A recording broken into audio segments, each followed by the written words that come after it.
All, am I on? Great. All ethics so far evolved, sorry. All ethics so far evolved rest upon a single premise, that the individual is a member of a community of interdependent parts. His instincts prompt him to compete for his place in that community, but his ethics prompt him also to cooperate, perhaps in order that there may be a place to compete for. I'm going to be playing a piece from a set called From Grandmother's Garden by wonderful American composer Amy Beach, written in 1922. And, you know, we've got this garden theme today, and the honeysuckles with is sort of this twisting plant, and you're going to hear in the music how it twists and turns, and it's quite wonderful.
Welcome all to our Sunday morning gathering of Summit Unitarian Universalist Fellowship.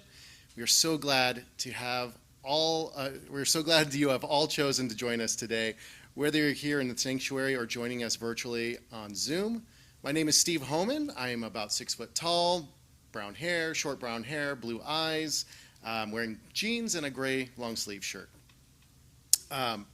Summit is a liberal religious community bound together by shared principles drawn from world religions, humanist teachings, nature and science, philosophy, and personal practices. We are spiritual adventurers that aspire to be a religion of love and inclusion. The mission of Summit is to commit ourselves to building a more compassionate, just, and sustainable world. If you're new to Unitarian Universalism or to Summit and would like to know more about us, we invite you to go to our website, summituuf.org, or talk to any of us wearing name tags here today.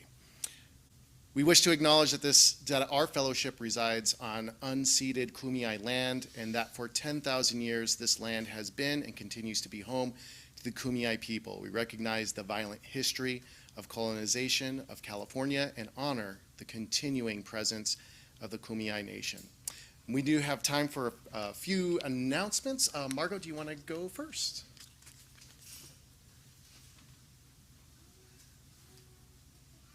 Oh, I don't.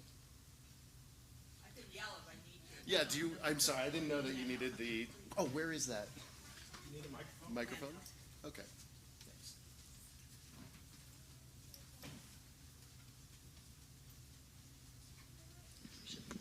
Good morning. I just want to let people know that the poetry workshop that usually meets the first Monday of every month, it's not going to meet this Monday because it's Labor Day. For the month of September, we will meet just on the 8th. We will meet the following Monday and then go back to our regular schedule. But there's no poetry workshop tomorrow because it's Labor Day. Use your labor to write your poetry. Thank you. Shin? Hello, my fairy friends. I am here to encourage you to keep asking for business donations for the auction. So as your auction chair, we still need business donations, and that is our focus. Your favorite business can be our favorite business. Please ask them if they're willing to donate. There's a letter on the back. If you have any questions, I can be reached by email. I do answer my phone sometimes. Or catch me and I will answer any questions. We have about 18 donations right now. We need about 60. So we need to get busy and do some pixie work and sprinkle some dust and get them donating. So any questions, feel free to ask me. If you need ideas, I'm happy to help you figure out what your favorite business is. Now I'm going to switch.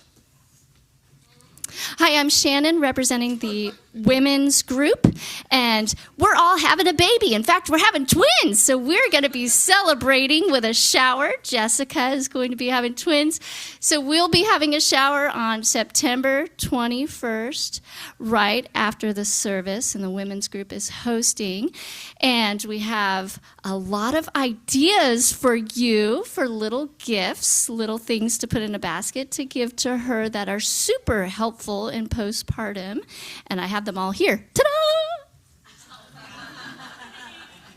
So feel free to take a sticky note. It'll be on the back table, and then when you bring it in, there's a handy little basket right there. You can take your fairy project and put it right in there, and she also welcomes other gifts. There is a registry, so we're happy to give you information on that. Thank you so much.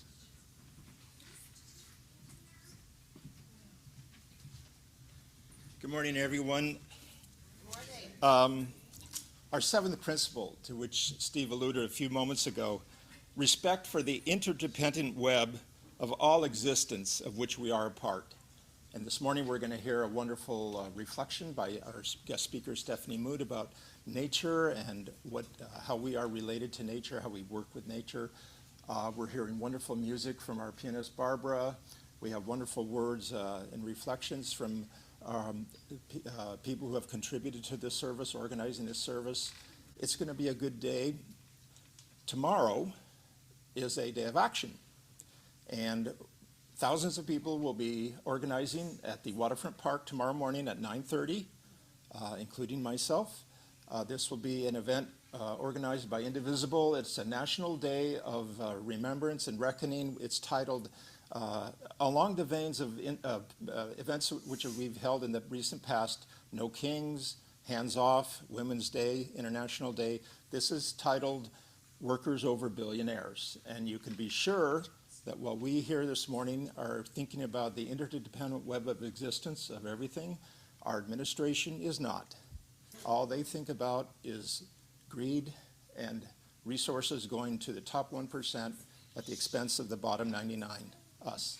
So I hope everyone that is able, take the trolley down there, carpool, drive. It's going to be a big day, a lot of people there. This is a chance for us to stand up and live our values. Thanks very much. Does anybody else have any announcements? Oh, Roland.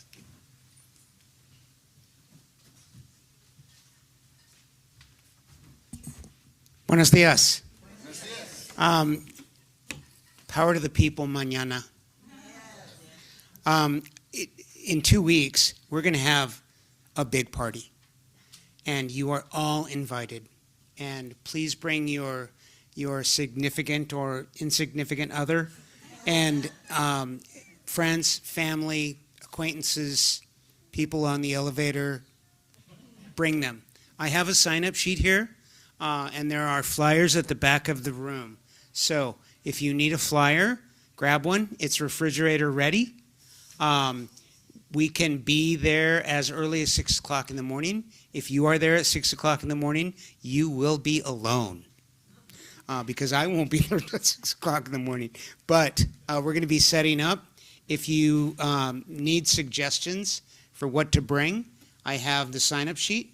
And we also need games, bocce ball, cornhole, horseshoes. We have somebody who's going to do fishing with the little ones, any kind of games. There are 14 tables there, and we get all of them.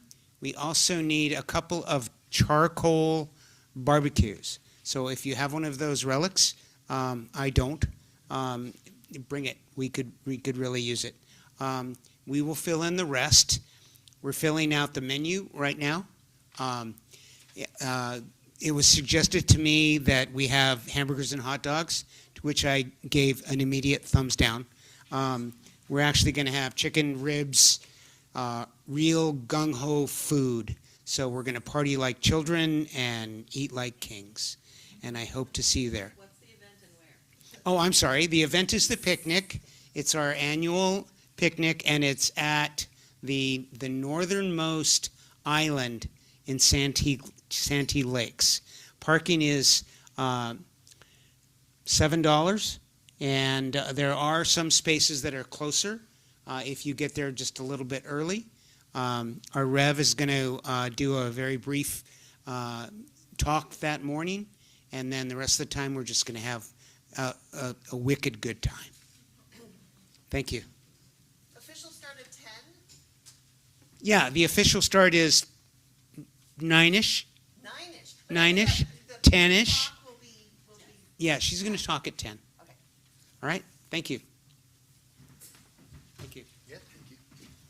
And I just realized I need to announce that there is going to be an improv battle royale here on September 27th, a family-friendly improv show that I'm going to be hosting and participating in, where 3 different teams of some of the funniest people I know. They're really seasoned improvisers, really established people in San Diego. 3 different teams are going to be competing for your laughs to see who gets a prize at the end of the night. So there's a suggested donation of $15 per person. It's at 6 p.m. on September 27th, so it's early in the evening, so the whole family can come, regardless of age. It is clean comedy, so mostly clean, almost entirely clean comedy. So I'll remind you all as we get closer as well, but I hope you all can make it out for that. All right. Yes, it is. All right, great. And now it's time for the chalice lighting. Whether you will or not, you're a king, Tristram, for you are one of the time-tested few that leave the world when they are gone, not the same place it was. Mark what you leave. And I welcome you all to stand as you are able for the congregational hymn.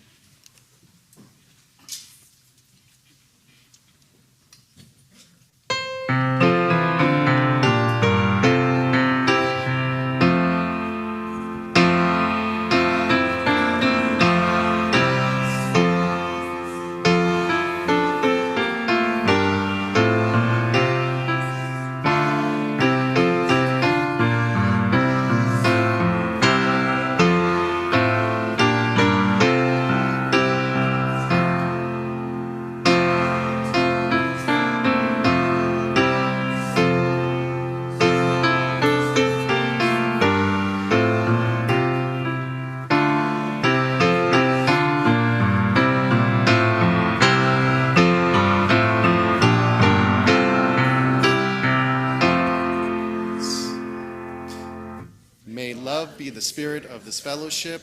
May the quest for truth be its sacrament and service be its prayer. To dwell together in peace, to seek knowledge and freedom, and to help one another in fellowship. This is our aspiration.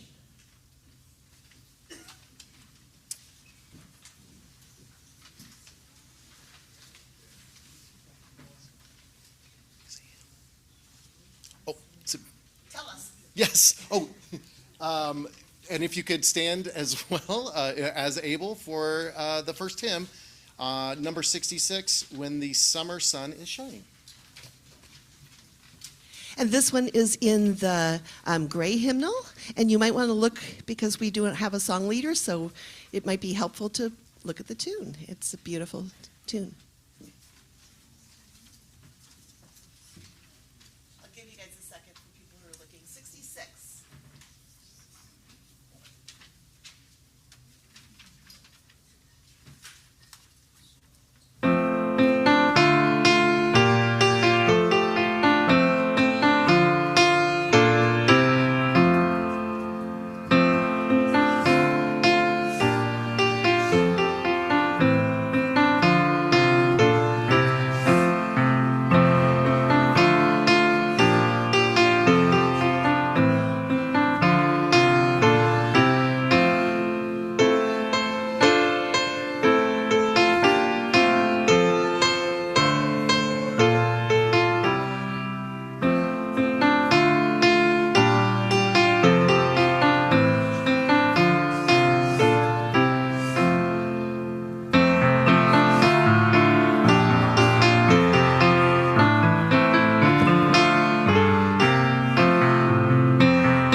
Now it's time for our joys and concerns. Joys and concerns can be emailed or texted to Reverend Casey and Stacy Sasaki throughout the week, or can be handwritten on Sunday morning on the cards provided near the chalice. All are welcome to light a candle as so are moved.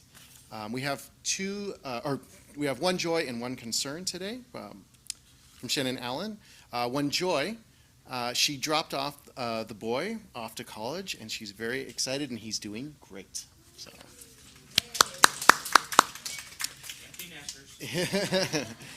And one concern, her mother is having a hard time recovering from brain surgery, so she welcomes prayers, please.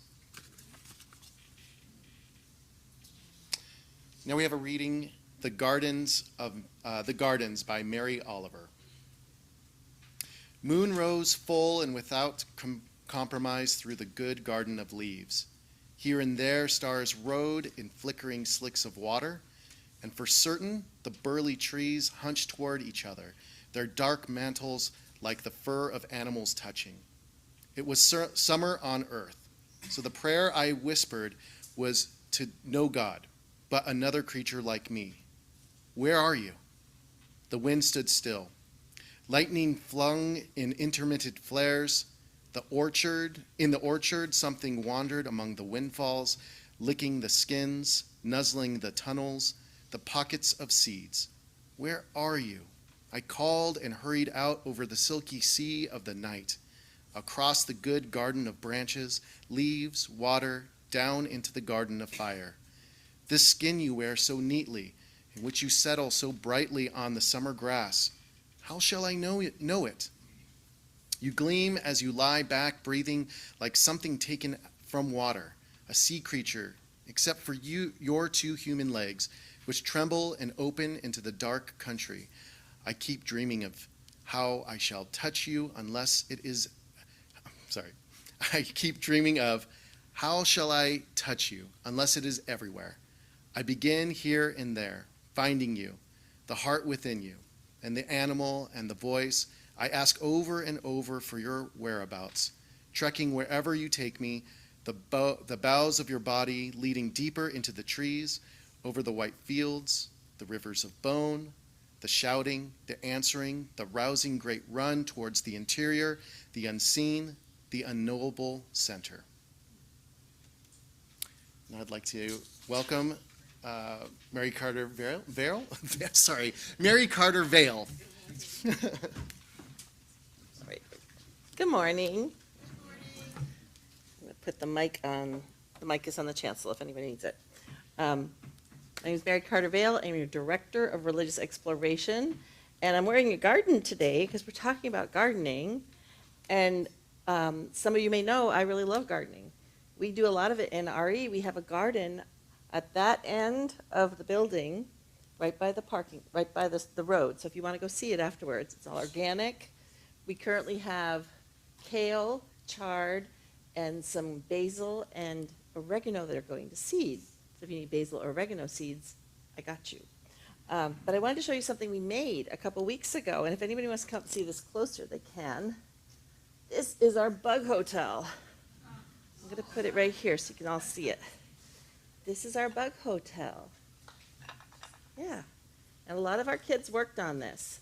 It is full, it's just a pine box that I got at the craft store, but it's filled with all kinds of things. What do you guys see in here? You recognize anything? There's a pine cone. Yep, several pine cones. What else is in here? These are bamboo. We have some, what is this stuff? Do you know what this is? That's bark from our melaleuca trees. And these are cut up palm tree fronds. And there's some holes and things. Why do you think bugs would like this as a bug hotel? Do bugs need places to hang out? Yeah, we all need shelter, right? And in our gardens this time of year, a lot of things are sort of dying because it's kind of dry and crispy, right? But those stems and stuff, we want to go clean them out of our garden, don't we? Make our garden look pretty. But guess who lives in those stems? Our bugs. So we made this little bug hotel so that things like solitary bees, ladybugs, ants, all kinds of critters can come live in here. And they can winter and lay their eggs in there and have their babies in there. And then those beneficial bugs will come out to our garden and eat the not so beneficials, like the aphids. You know, there's some bugs we like and some bugs we don't like, right? And then this is our bee waterer. All it is a dish with some rocks in it, and we put it outside. We're going to put water in it. Because bees and butterflies and all kinds of flying insects, they need water just like us, right? But they can't go get a drink at our water dispenser, can they? So we have to have places for them to get water. So we're going to be putting this out in our garden. We've been trying to put seeds and plants in our garden for the last month, but it's just been too hot. So we're going to put this out so the bugs have a shelter. And then we are going to get, as soon as it cools off a little bit, we're going to plant seeds, right? We have carrots and beets and kale and Swiss chard, and all kinds of wonderful things that we're going to put in for our winter garden because we grow all year long here. I grew up in Maine where you could only grow for 3 months. Here you can grow for 12 months. The only time it's hard is when it's really hot because the gardens don't like it. So can anybody make one of these? Yes. Yeah, it's pretty easy, right? Most of this stuff came from either our garden out here or my place at home. So you can go walk around and find all kinds of dead things and cram them into a container like this so that the bugs can go in all these nooks and crannies and have a place to be. Because we want helpful bugs in our garden. We want pollinators. We want beneficial bugs because they help us keep away the ones that are going to eat all of our things without using toxins. Because we do all organic. So nature is the best formula, right? So today, our RE crew, we're going to be making bubbles. So when you come out, it might be a little bubbly out there. But your adults are welcome to come make bubbles too after the service. And we're using all the type of dish soap that we'd use in the garden. So it's supposed to be garden healthy as well. Although we're not going to water the garden with bubble mixture. So, all right, so you guys ready to go make some bubbles? Okay. I'm going to put this back over here so folks can come look at it if they want to later. And we're going to sing our song and head back to RE or outside to go blow some bubbles, which I'm very excited about. So, all right, we ready?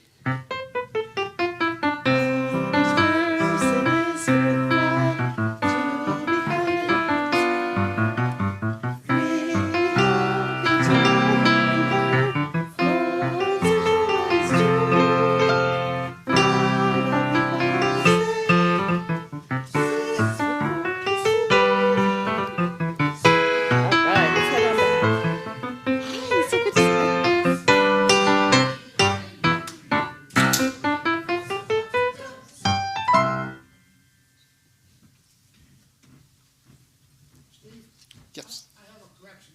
Tomorrow's waterfront park is 10 o'clock. I looked it up. So. For those who are listening at home, tomorrow the demonstration at Waterfront Park is at 10 a.m. Yes, perfect. Thank you so much, Al. I appreciate that. I welcome you all to stand as you are able for hymn number 175, We Celebrate the Web of Life. Also in the Great Hymnal.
And now we're going to have a reflection with our guest speaker, Stephanie Mood. She is a retired composition and literature professor from Grossmont College. She is currently a volunteer at the San Diego Zoo, where besides the animals, she admires the amazing botanical gardens there. It's one of my favorite things as well. She also served as a canyoneer for the San Diego Natural History Museum, where she discovered a love for native plants and ethnobotany. Thank you. In her teaching career, she taught English as a foreign language, TEFL in Tunisia as a Peace Corps volunteer in the late 60s. She taught at Ball State University in Muncie, Indiana, before moving to San Diego in 1973. An avid organic gardener for over 50 years, she currently endeavors to grow plants that encourage insect and bird activity in order to help restore a natural setting in an urban environment. Everyone give a big round of applause for Stephanie Mead.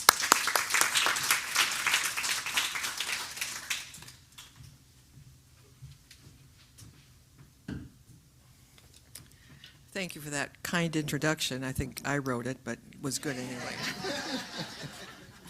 And thank you, Rin, for planning this service and the hymns and the poem. It was really, really apropos with what I'm going to talk about. I gave Rin the title Native Plant Wisdom before I really thought about what I was going to do. Something about native plants, Stacy said. But the term wisdom then took me down a rabbit hole of a lot of books and a lot of research. And at one point, I handed my rough draft to one of my best friends and said, please do something with this. And she took it home and she cut out the paragraphs and laid them out and rearranged them. And, you know, you can't do that on a screen. So good method for revision.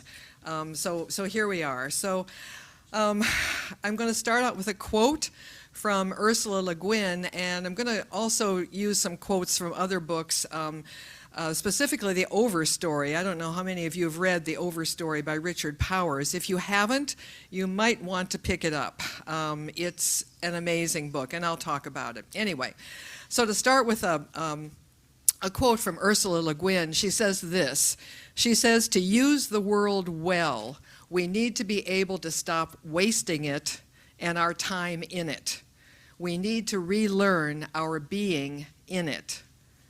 Well, how can we relearn how to live in the world? We could start with trees, and I love the bug motel here with all the tree pieces. As Richard Powers says in his seminal book, The Overstory, he says, this is not our world with trees in it. It's a world of trees where humans have just arrived. When we walk inside a forest of trees, most of us feel a great sense of peace. We call it forest bathing. That term, of course, is from our point of view. The trees certainly know we're there. What might they be responding to? How are they responding? Do they send messages to other trees that we are there? For me, I always feel like making a kind of ceremony when I am among trees in a forest, honoring the sacred beings that they are. I can speak softly. I can touch a tree, introduce myself. Wendell Berry says this. He says, the old story is no longer effective, yet we have not learned the new story. We are talking only to ourselves. We are not talking to the rivers. We are not listening to the wind and stars. We have broken the great conversation. Richard Powers thinks that perhaps we can build newer stories, which are not primarily focused on man against man against nature, man against himself tropes. In the story he tells, The Overstory, the trees are the central characters, protagonists in their own story. The human lives are the understory, each character's story telling how trees changed their lives. The American chestnut, the mulberry, the banyan, the oak, an old redwood named Mimas, where two of the human characters live on a platform high in its branches. The humans who want to destroy and cut down the trees are the antagonists. It's a beautiful and experimental novel, trying to focus on the non-human story of the trees rather than centering on human emotions and experiences. To be human, he writes, is to confuse a satisfying story with a meaningful one, and to mistake life for something huge with two legs. The world is failing precisely because no novel can make the contrast for the world seem as compelling as the struggle between a few lost people. I used to, when I was teaching, I would say, what I want to do is tell a story that will change the world, because stories are where we live. Trees teach us about cooperation, and in the soil in which they grow and root themselves, fungus, as many of you know, is a necessary partner. And in the process of how to stay alive and how to stay healthy and how to make sure that others stay alive and healthy, the fungus do that. Trees communicate through underground mycorrhizal networks. Mycorrhizae is a kind of fungus. They share nutrients. They send signals through fungal threads called mycelium about dangers, drought, disease, insect attack, where the water is. Fungi are actually more related to animals than they are to plants, which is an interesting thing. Maybe someday we can learn to communicate with fungi and thus to plants. When I think about the various fungi species rooting around in the soil, their movements and actions suspiciously close to purpose and awareness, I imagine what seems to be the silent conversations underneath our feet, covering vast distances below in the ground. If the plants themselves can't move around, the mycelium do that for them. It's the original World Wide Web, teaching us that everything is intrinsically connected to everything else. There are no individual trees, for example. All oak trees talk to each other, and they talk to other trees too. And they do this over distances as well, not just in the forest. By extension, through their roots and up through their trunks and stems and leaves, plants in general relate to other plants in ways that we have no language for this. But they have garnered much wisdom over the hundreds of millions of years they've been around. I find it easy to talk about trees since my family tree is a tree. My maiden name was Lindemann, and when we did research onto that, it comes from the linden tree, which is still a very central tree in Germany. And the Lindenmann was a judge who would hold court under the center tree in the garden. And that would be because the belief was that you could not lie, you could not tell a lie under a linden tree. So that was interesting. Another story, you may have heard the story, a Greek story about how when strangers come, you welcome them because you don't know they might be gods. I don't know if you remember that. You know they might be gods. And so there's a story about guest friendship. Ovid tells a story of two immortals who came to earth in disguise to cleanse the sickened world. No one would let them in but one couple, Baucis and Philemon. And their reward for opening their door to strangers was to live on after death as trees, a linden tree and an oak tree. Huge and gracious and intertwined. And he says, Richard Powers says, and I love this, what we care for, we will grow to resemble. And what we resemble will hold us when we are no longer us.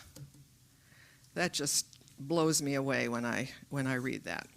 Anyway, okay, where was I? Okay, in his essay, The Land Ethic, and you heard the quote from Aldo Leopold, he argues that humans have not yet established an ethic dealing with humans' relation to the land and the animals and plants which grow upon it. We have ethics that guide us individual to individual, individual to community. But we have not yet extended that to the land. Although individuals are members of communities of interdependent parts, the land relation is strictly economic, a kind of straight arrow mentality. The land, he defines it, includes soils, waters, plants, and animals, is properly modified, we do it, for expediency or pleasure. We move plants and animals and chemicals around freely, many of which interfere with and compete with the natural order of the way things work and the way they should work, and we all know this. Leopold writes, that the term balance of nature doesn't adequately describe what we know about the land mechanism. A much truer image is the biotic pyramid. Plants absorb energy from the sun. The energy flows through a circuit called the biota, represented by a pyramid consisting of layers. The bottom layer is the soil. A plant layer rests on the soil, an insect layer on the plants, a bird and rodent layer on the insects, and so on up through the various animal groups to the apex layer, which consists of the larger carnivores. The thumbnail sketch of land as an energy circuit conveys three basic ideas. The land is not merely soil. Native plants and animals kept the energy circuit open. Others may or may not do that. Number three, man-made changes are of a different order than evolutionary changes. We all know this too. And they have effects more comprehensive than is intended or foreseen. Because the biotic community works from the soil up through the plants, a system of layers with each layer depending on those below, as one of the larger carnivores, humans depend entirely on the soil and plants. How do we relearn how to live in the world knowing these things?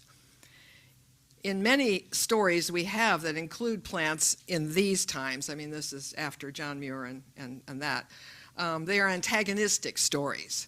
They center on horror, Attack of the Killer Tomatoes, Little Shop of Horrors, Invasion of the Body Snatchers, terrifying fungi of various expressions. How can we change our stories to include more realistic human-plant relationships? It's a challenge. Plants don't communicate in any way that humans can understand. They don't move and they grow very slowly. Where are plant expressions? If we withhold water from plants, they wilt and die. Do they know they are dying? Are they mourning their deaths? Where is their brain? Do they have ways of seeing or hearing? Our fallback explanation is a kind of mechanistic stimulus response chemical facility, a process that rationalizes a thoughtless treatment of our plant brothers and sisters, a reluctance to treat them as co-equals, as sentient beings. Such disparagements have resulted in what is called plant blindness. And this is much discussed these days, plant blindness. In her amazing book, The Light Eaters, and that's another book you should read, The Light Eaters by Zoe Schlanger, she writes, botany is as old as human thought, yet questions about plants' life, how they actually lived, took longer to show up in the literature. In ancient times, that's all it was. Plants were our medicine and the things we depended on, anything that ailed us. She mentions Theophrastus, who I checked out of the library and read some of him. He was a student of Aristotle in 350 BC, and he wrote about plants themselves as apart from their uses as humans, uses to humans. It's the first text of plant science. 2,000 years later, in the 1860s, Charles Darwin became captivated by plants, and he performed experiments, and he treated plants as subjects that had activity and purpose. He published a lot of things about plants after of course, On the Origin of Species, which changed the world. Darwin found that plants can count, as seen in the Venus flytrap. 2 or more touches before closing, and 5 or more touches before producing enzymes to actually eat the insect that the Venus flytrap has captured. He postulated, Darwin did, that the plant brain was in the root tip, which guided roots along the underground journey to finding water and seeking relationships with other roots. Not surprisingly, he was roundly rebuked by scientists who are loath to anthropomorphize animals, let alone plants. In fact, it's only recently that we are able to anthropomorphize animals. I mean, that has not been the case for many, many years. Animals were also seen as your dog likes you. Well, that's just a response. That's not anything, awareness. And plants, we have. Well, anyway, scientists. Okay. The book, The Secret Life of Plants, was written in 1973. Some of you may have read that book. It was written by Peter Tompkins and Christopher Bird, and that actually set back plant botanical science for many years. They talk about this. It enhanced plant blindness. Plants became silly playthings, trivial, non-scientific observations that plants actually preferred classical music to, I guess, music like the Grateful Dead. I guess they didn't like those. Anyway, fortunately, today a lot of serious scientific work is being done on plant behavior, and we are learning many new ways that plants communicate with each other and take care of themselves. We might be starting to lift the curtain on plant blindness. Schlanger's book is full of scientific work that is opening our eyes to plant behavior and plants' sensory faculties. Plants make sounds, which insects hear. They make clicking sounds. When a plant is touched, the whole plant instantly knows it. Plants react when things start to eat them. They send electric signals to other plants to mount a defense, to send out toxins specific to the thing eating them. One example that I tell people at the San Diego Zoo is that when a giraffe is happily chomping on acacia, they love acacia, after a while the plant doesn't taste so good. What has happened? The plant, realizing something is eating it, sends out tannins, and pretty soon it doesn't taste very good. So the giraffe moves on to another acacia. Meanwhile, the first acacia gets to repair itself, et cetera, and so it goes on. And the plants have also communicated this to other plants. I mean, the scientists are finding this out. How does this happen, you know? Anyway, our indigenous people see plants clearly, and we have the land acknowledgement, you know, wherever you go, we have the land acknowledgement about the Kumeyaay people and the unceded land. The plants were here first. The native plants were here first. We should honor that. So it's, that's something to think about when you hear the land acknowledgement. Many indigenous people dream of plants, which give guidance and knowledge for appropriate use, for connection to certain spirits, acknowledging the plant worldview. Before colonization, people lived entirely on the land. They took care of the land. They traveled from place to place. No one owned the land. Indeed, we can say that plants taught them everything they knew in how to live. In our land we call San Diego County, willow trees taught them how to make skirts and shoes and houses, cradle boards and granaries. Oak trees taught them generosity, the necessity of diversity, how to handle intrusions, how to make a home for others, how to offer food and shelter. They still do these things. Grasses tell us that we can make many useful containers by weaving them together. Elderberries teach us how to make medicine. The elderberry shows us 27 different uses that she offers to us. She tells us how we can hollow out a stem and make a flute out of the elderberry stems. Buckwheats teach us that beauty remains even after the flowers have bloomed, how to stay beautiful in the air. California sagebrush teaches us that the beautiful fragrance gives us energy and happiness. Cacti teach us how to defend ourselves, how to conserve water when the land is dry. How do we relearn these things? How to live in the world today? We can grow native plants. We can support native plant communities. Siddhartha Gautama, who later became known as the Buddha, sat and meditated under a Bodhi tree, a large sacred fig tree in India. He was determined to find the root of suffering to free himself of it, and so he asked the tree. And he sat there for 49 days in unbroken meditation. And he attained enlightenment, and he got up, went on his way, and he worked and practiced every day what he had learned. Well, that's one way to do it. Plants tell stories about the people who grow them, the places we find them, and the reasons we love them. Our native plants tell us that they have lived here for thousands of years and that they want us to help them stay alive and flourish. Listen to them, plant them, take care of them. They are beautiful to watch and to understand. I like to sit under the oak trees in the Point Loma Native Plant Garden, try to breathe with them, touch them, smell them, watch them grow acorns. Tell them why I'm there. When we get to know plants as sentient beings, when we start to tune into the languages they speak and the senses that they exhibit, we learn how to know our world more deliberately, and we start to understand what Robin Kimmerer calls the gift economy. The ethic of reciprocity lies at the heart of the gift economy. But reciprocity is not transactional. In other words, we don't do things in order so that we feel better about it. It's rather an active process of honoring the gifts we receive by giving back. It is giving freely for the cultivation of a selfless and compassionate mind, what Buddhism calls the path to enlightenment. In their wisdom, plants are excellent teachers.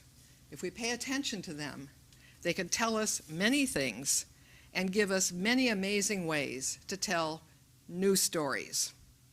Thank you.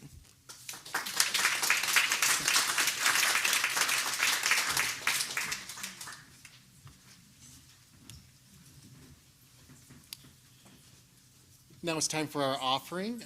Your Sunday morning offering is a gift that provides Summit UU Fellowship the financial resources to help build a better world together. Any size gift is welcome. For those of you on Zoom, the link can be found in the chat box and the virtual order of service. Please select the Sunday plate option to allocate your donation to the appropriate account.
And now it's time for the extinguishing of the chalice. Oh, closing hymn. I'm so sorry. I have this wrong. How can I have this? Okay. I'm sorry? Oh. Okay. We're going to have our closing hymn right now. So please stand as you are able. Just a comment about this particular hymn. You may or may not want to read along with this one because I think you all know this, but you know probably much better the more recent 2002 Blue Boat Home. This is the original hymn, and the person who wrote this died in 1887, so it's a real old hymn, but you're going to hear a sort of simpler, more, just lovely version of what ended up growing into Blue Boat Home, but this one's about gardens.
And now it's time for the closing words in extinguishing the chalice.